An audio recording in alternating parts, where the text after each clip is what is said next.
The lights are on, but who will be at home this Christmas? With increasing calls to scrap the easing of Yuletide restrictions, the numbers at the table could be far fewer than many had hoped. Well, we're having Christmas Day on our own this year. My husband's mum normally comes up from England, but I did say, to be honest, if you really want to come, he would have drove down and picked her up, but she's too worried. My plans will stay the same, even if lockdown does happen again. I think Christmas is a time where you should spend time with your family. Exactly. Kind of leaving the decision even now up to my mum. If she changes her mind and says she doesn't want to come, then that's fine.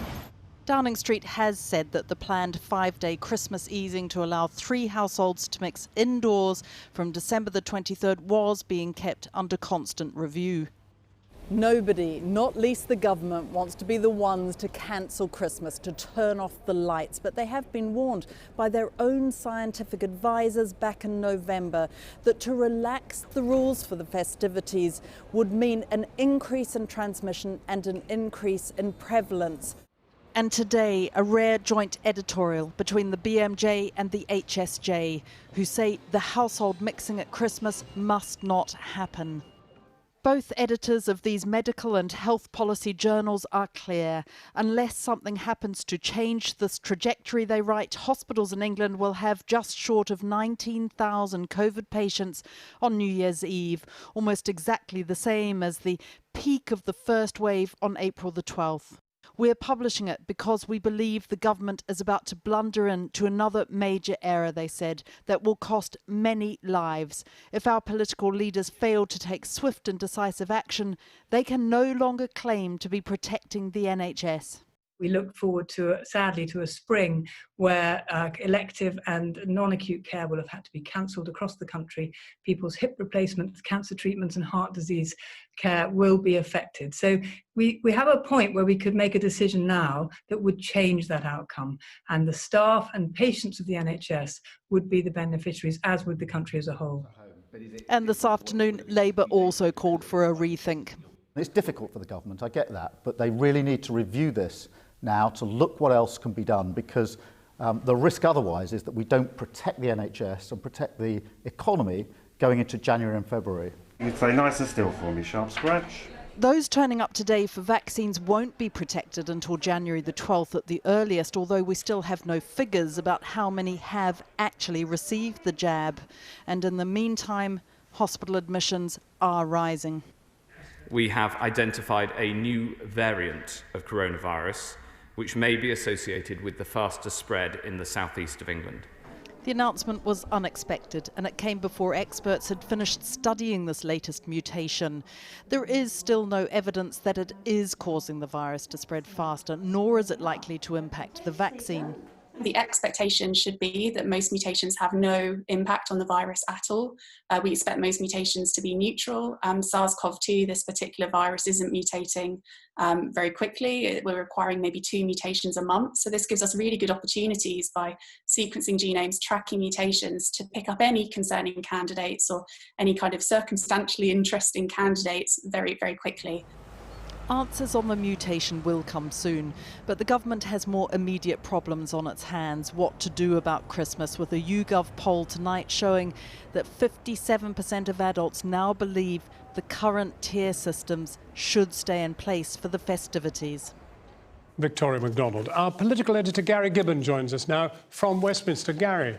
Well, that 4-way phone call that Victoria was talking about, as I understand it, Michael Gove came onto that call without a fixed proposal from the UK government to seek agreement for that or something like that, more to talk through the issues. There's been an options paper knocking around in the Cabinet office, which goes through a few options for trying to make Christmas less dangerous with the COVID threat.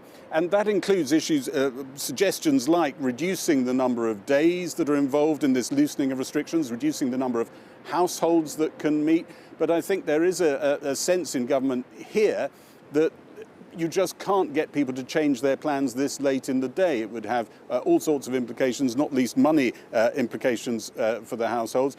On that options paper, as I understand it, was the whole idea of delaying Christmas, which is really another way of cancelling it, That doesn't seem to be in favour with the government. There is some pressure on them to try and bring in some restrictions for people who are in Tier 3, maybe not to travel elsewhere. But it might be at the end of this whole review process that what we actually get is a toughening up of the message. I understand there's a UK government information ad ready to roll at the moment that has a much more severe message, trying to tell people, do you really, really need to make this trip? And can you make sure, if you do gather with the family, that you take all sorts of precautions? A world away, perhaps, from the language that Boris Johnson used at the very beginning when he announced this relaxation, 'tis the season to be jolly careful. I think you'll have a much starker message at the end of this review. Gary Gibbon. Thanks, John. Well, the COVID case rates in Wales remains by far the highest in the UK, something which will no doubt be playing into those four-nation discussions about Christmas rules. Our Home Affairs correspondent Andy Davis is in Cardiff tonight. Andy.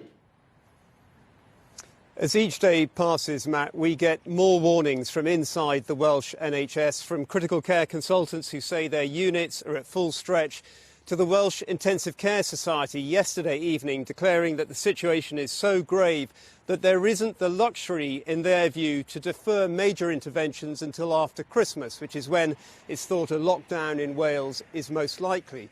There is no question that hospitals, particularly here in South Wales, are under enormous strain right now. I understand that there are 3 intensive care units at Crickon level 3B. That's just below the emergency level. And yesterday saw the highest number of COVID-19 patients in intensive care in Wales since early May. It doesn't help that there are significant numbers of staff absent at the moment because a lot of them are having to self-isolate. Trying to decipher the latest COVID case data in Wales is slightly impenetrable at the moment because Public Health Wales is reconfiguring its system. But we're told case rates continue to rise.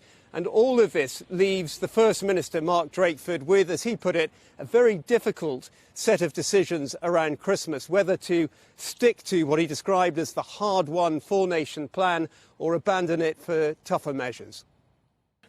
The choice is a grim one, Llywydd, isn't it? I have read in my own email account over the last couple of days heart-rending pleas from people not to reverse what we have agreed for Christmas. People who live entirely alone, who have made their arrangements to be with people for the first time in many months, and who say to me that this is the only thing that they have been able to look forward to in recent weeks. And yet, he said, if people aren't responsible over Christmas, it will have a huge impact on the NHS. It was, as he put it, a very finely balanced set of judgments between different sorts of harms. And I gather there was an offer of help today from the UK government. Tell us about that. Yes, from Matt Hancock, the English Health Secretary, and Simon Hart, the Secretary of State for Wales, to Mark Drakeford, Conservative government, to a Labour government, saying effectively, we know you're in trouble and we can help. We'll be able to offer, they said, Welsh hospitals support through mutual aid of patients across the border where needed, and more mass testing if needed. I think it's fair to say the Welsh Government feels defensive at the moment, and this didn't elicit an all-embracing thank you. In fact, Mark Drakeford pointed out today that Wales had given England 11 million items of PPE through mutual aid. One of his ministers described it as cheap posturing. There is history between the Conservative government in Westminster and a Labour government in Cardiff when it comes to the performance of the NHS in Wales, and I suspect to a degree that was, to some extent, feeding into some of the reaction around that letter today. Andy Davis, thanks very much indeed. Well, earlier I spoke to the Conservative MP, Sir Desmond Swayne, and I started by asking him whether we should cancel Christmas to save the NHS. No.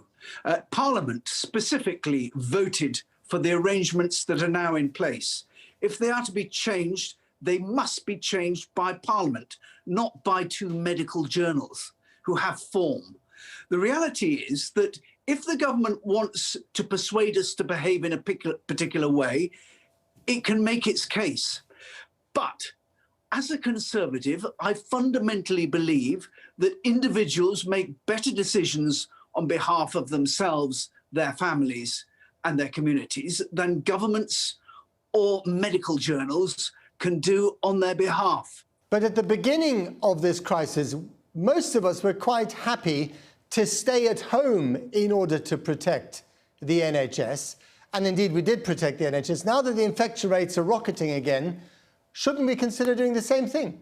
Christmas or no Christmas? Well, I wasn't one of those who was happy to stay at home. I believe the wrong path was taken then, and I believe that if the last few weeks prove anything, it's that lockdowns are not working. Well, should it go back before Parliament then? It should, indeed. Now, undoubtedly, ministers actually have the power under the 1984 Public Health Act to simply outlaw Christmas in the way that Cromwell tried to in the 1850s. As authoritarian a government we have now. But the reality is that these arrangements were made in a vote by Parliament. And I think it would be outrageous if the government were to use the powers that it has under the 84 Act and change them unilaterally. And if the rules were changed now for Christmas at this very late stage indeed, do you think that people would comply? I think undoubtedly a number of people would comply and a number of people would not, as is the case now. I certainly detect a growing frustration and anger about being told how we must behave and what we must do. People don't like it by and large. And what would you do?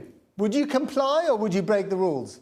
You personally? Comrade, I always obey the rules in order not to be pointed out by people like yourself.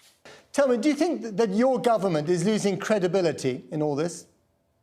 Well, according to the opinion polls, no. But certainly credibility in my mind as a Conservative government. As I say, I'm a Conservative. I believe in individual choice. And I am at the end of my tether and patience with a government elected on a Conservative manifesto telling us how to behave. But why not just wait a few more months? I mean, what's the big deal with Christmas? You know, have Christmas in April or in August when we finally got the vaccine into the vast majority of people in this country. You can wait a couple of months for a turkey, can't you? Well, the reality is that there's no promise of April or May. The reality is these things keep receding. We're being told now that we may have to carry on masks for the rest of the year. And indeed, there may be some restrictions that will need to be permanent. This health and scientific lobby has to be put in its place. They cannot go on telling us how we must live our lives forever. But they're doing that to protect our lives. That is a matter of opinion. The reality is there's also mental health and there's ordinary human engagement. So do you think that this country at the moment is actually being run by the scientists? Are they the real power in the land? A particular group of scientists have far too much influence, in my opinion.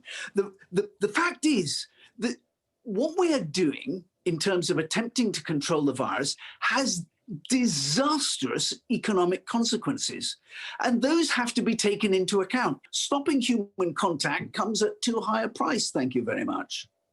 Thank you very much, Sir Desmond Swayne. Joining us now, Professor Steve Reicher, a behavioural scientist at the University of St Andrews.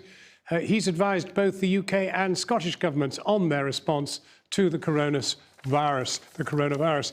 Now, Professor Steve Reicher, thanks for joining us. The scientific lobby needs putting in its place. You heard the MP there. Well, it's nice to realise that I control the world. It's certainly not my experience. And we're not trying to control anybody. What we're trying to do is to give the information about the consequences of actions, which allows people to make informed choices. And I think one of the problems is that the messaging has been extremely poor. So I think the relaxation of the rules sent a message to people, not only that they could meet up, but that it was safe to meet up. They were given permission, if you like. And as a consequence of that, the polling showed that the proportion of people who intended to meet up went from 1 in 6, 16%, to 2 in 5. And the simple fact of the matter is that if that many people mix, and if even more mix, then the consequence will be more infections, it will be more hospitalizations, it will mean the NHS being overwhelmed, as the BMJ and Health Service Journal said, precisely at the point where we need the NHS to roll out the vaccine. Those will be the consequences. That's not a matter of politics, that's a matter of fact. Well, that's the difficulty, because one of the facts that Desmond Swayne believes in, people are grown-ups, they can make up their own minds. Well, as I say, we need to have the information to make our minds up, and we need the support to make our minds up. And I think the message that came out very clearly, which was misleading, was that it is safe. And I think it's really important the government does change and make it very clear to people that there are risks, and to clearly lay out what those risks are so people can make informed choices about the best thing for themselves and their families over this Christmas. Does it make sense in a time of pandemic to meet up with your family and to hug your family? Well, when in so doing, you might pass on the infection. And in many ways, the worst gift you could give to anybody over Christmas is a dose of this horrible disease. So it's about giving people the information that they need, but it's also about giving them the support that they need. But the difficulty, with respect, the difficulty is that people have had so much information, one way or another, that they're confused. There's great confusion about what they're really allowed to do and not allowed to do. Well, I'm not talking about what they're allowed to do and what they're not allowed to do. I'm talking about the consequences of actions in terms of people's health and well-being. And there, I think the information is very clear. I think more contact, especially contact indoors, in crowded settings, and people, if there are too many of them, would be crowded around the dinner table with poor ventilation. Those are the perfect conditions for the spread of disease. That's not complicated, that's not controversial, that's clear, that's settled in many ways. And knowing that information and having that information clearly helps people make the decisions about the best way in which they keep themselves, their families, and their community safe. Well, now, and that's what we're trying to give as information. You are a behavioural scientist. If people are told that actually what they may or may not do has changed, will they behave? Well, actually, if we look at most of the polling, it shows that people do intend to abide by restrictions. What's more, most people feel that it was wrong to loosen restrictions, and in particular, older people feel that. So when people say, well, look, we've got to have Christmas because of the impact on older people, it's precisely older people who are saying, actually, keep us safe, and too much mixing is what puts us in danger. And it makes sense, especially when a vaccine is about to be rolled out, to wait for a few months until we can meet safely and we can hug each other and we can celebrate without fear. That's in the interests of all of us. It's particularly in the interests of older people.